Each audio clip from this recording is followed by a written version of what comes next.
Assalamualaikum warahmatullahi wabarakatuh. Perkenalkan, nama saya Rizka Septiani dengan NPM 23.274 dari kelas F, mata kuliah Perbandingan Hukum.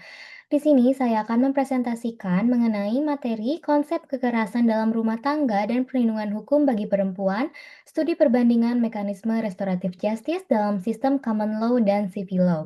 Tujuan saya membuat presentasi ini untuk memenuhi ujian tengah semester mata kuliah perbandingan hukum. Nah, di sini ada latar belakang. Kekerasan dalam rumah tangga atau KDRT merupakan salah satu bentuk pelanggaran hak asasi manusia yang masih sering terjadi, baik di Indonesia maupun di dunia. Masalah ini tidak hanya menyangkut aspek hukum, tetapi juga sosial, budaya, dan ekonomi. Banyak korban enggan melapor karena stigma sosial dan ketergantungan ekonomi, terutama perempuan memilih diam karena takut tergantung secara finansial atau khawatir terhadap stigma sosial. Maka diperlukannya pendekatan hukum yang hanya berfokus pada hukuman belum sepenuhnya mampu memberikan rasa keadilan dan pemulihan bagi korban. Dari sinilah muncul konsep restoratif justice, yaitu pendekatan hukum yang lebih manusiawi, menekankan pada pemulihan korban, tanggung jawab pelaku, dan perbaikan hubungan sosial. Lalu, di sini ada dasar hukum KDRT. Dasar hukumnya yaitu Undang-Undang Nomor 23 Tahun 2004 tentang penghapusan kekerasan dalam rumah tangga. Undang-undang ini menyatakan bahwa KDRT merupakan pelanggaran hak asasi manusia dan kejahatan terhadap martabat kemanusiaan. Artinya, negara memiliki kewajiban untuk memberikan perlindungan dan keadilan bagi korban, terutama bagi perempuan dan anak. Namun, dalam praktiknya, penegakan hukum masih menghadapi berbagai kendala, termasuk keterbatasan dukungan psikologis dan sosial bagi korban. Lalu, di sini ada tujuan makalah. Makalah ini bertujuan untuk yang pertama menganalisis penerapan restoratif justice dalam kasus KDRT di Indonesia, yang kedua membandingkan mekanisme dalam sistem common law dan civil law, yang ketiga mengidentifikasi tantangan dan prospek penerapan di Indonesia.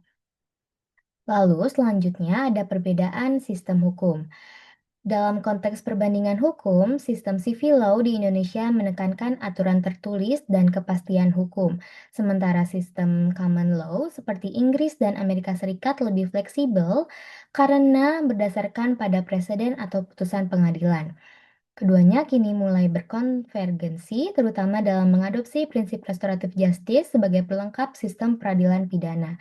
Jadi dapat dilihat di sini, dalam aspek sumber hukum, civil law berbentuk kodifikasi atau dan undang-undang, common law, jurisprudensi atau kasus. Dalam fleksibilitas, civil law kaku dan formal, dalam common law adaptif dan kontekstual. Contoh negara sipil law yaitu Indonesia, Prancis, Belanda. Contoh negara common law yaitu Inggris, AS, dan Australia. Lalu ada konsep restoratif justice. Restoratif justice bukan sekedar proses memaafkan, tetapi proses hukum yang menekankan pemulihan korban. Pendekatan ini mengutamakan yang pertama pengakuan kesalahan oleh pelaku, keterlibatan korban dalam proses penyelesaian, dan pemulihan hubungan sosial di lingkungan masyarakat. Nah, tujuannya adalah menciptakan keadilan substantif atau yang lebih manusiawi, bukan hanya sekadar sanksi pidana. Selanjutnya, ada penerapan dalam sistem common law. Dalam sistem common law, restoratif justice telah diterapkan lebih awal dan lebih terstruktur. Contohnya yaitu di Inggris, Kanada, Selandia Baru, melalui program Family Group Conference. Nah, mekanisme ini dilakukan di bawah pengawasan negara dan hanya berlaku jika pelaku mengakui kesalahannya serta dinilai tidak beresiko terhadap keselamatan korban. Pendekatan ini efektif menekankan angka kekerasan dan mempercepat proses rehabilitasi bagi korban. Lalu ada penerapan dalam sistem civil law. Kita akan membahas di Indonesia. Di Indonesia, penerapan restoratif justice masih bersifat terbatas. Nah, dasarnya itu diatur melalui Surat Edaran Kapolri Nomor 8 Tahun 2018 yang memungkinkan penyelesaian kasus pidana tertentu melalui mediasi. Namun, penerapan untuk kasus KDRT masih hati-hati dan hanya berlaku untuk kasus yang ringan. Lembaga seperti P2T, P2A memiliki peran penting dalam pendampingan hukum dan psikologis agar proses ini tidak menekan korban. Oleh karena itu, butuhnya kolaborasi antara aparat hukum dan lembaga sosial menjadi hal yang sangat penting. Lalu, ada perlindungan perempuan dan anak. Dalam banyak kasus, korban KDRT mengalami trauma mendalam dan ketergantungan ekonomi, ketergantungan emosional. Selain perempuan, anak-anak yang menjadi saksi kekerasan juga mengalami dampak psikologis yang jangka panjang. Karena itu, lembaga seperti Komnas Perempuan, Kemen PPA, dan UNFPA Indonesia menekankan pentingnya pendekatan yang berpusat kepada korban atau victim-centered approach.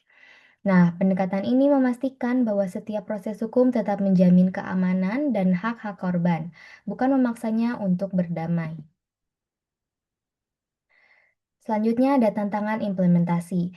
Penerapan restoratif justice di Indonesia masih menghadapi berbagai tantangan, seperti yang pertama, ketidakseimbangan kekuasaan antara korban dan pelaku, aparat belum memahami prinsip restoratif justice secara utuh, minimnya regulasi dan pedoman pelaksanaan, risiko reviktimisasi atau korban ditekan untuk memaafkan. Oleh sebab itu, mekanisme ini harus dijalankan dengan prinsip kehati-hatian dan pelindungan penuh terhadap korban. Di sini ada prospek dan upaya sinergi ke depan. Untuk mewujudkan restoratif justice yang efektif, dibutuhkan kerjasama lintas sektor antara Komnas Perempuan, Kemen PPPA, P2T, P2A, dan aparat hukum. Nah, di sini tuh ada penguatan melalui tiga aspek yang harus diperkuat. Yang pertama yaitu normatif dengan membuat peraturan turunan yang jelas. Yang kedua ada struktural, peningkatan kapasitas aparat dan lembaga pendamping. Yang ketiga ada kultural, perubahan cara pandang masyarakat agar tidak lagi menstigma korban KDRT. Nah, tujuan pendekatan ini sejalan dengan gagasan Living Law, yaitu hukum yang hidup dan berakar pada nilai kemanusiaan dalam masyarakat. Nah, lalu di sini ada kesimpulannya, yaitu KDRT itu bukan hanya persoalan hukum, tetapi juga isu sosial dan kemanusiaan. KDRT adalah kejahatan terhadap kemanusiaan yang memerlukan penanganan lintas sektor. Jika dilaksanakan dengan prinsip kehati-hatian, akuntabilitas pelaku, dan dukungan lintas lembaga, maka restoratif justice dapat menjadi langkah nyata menuju keadilan yang lebih manusiawi dan berkeadilan sosial di Indonesia. Terima kasih. Cukup sekian presentasi yang dapat saya sampaikan. Mohon maaf bila ada kesalahan. Terima kasih. Wassalamualaikum warahmatullahi wabarakatuh.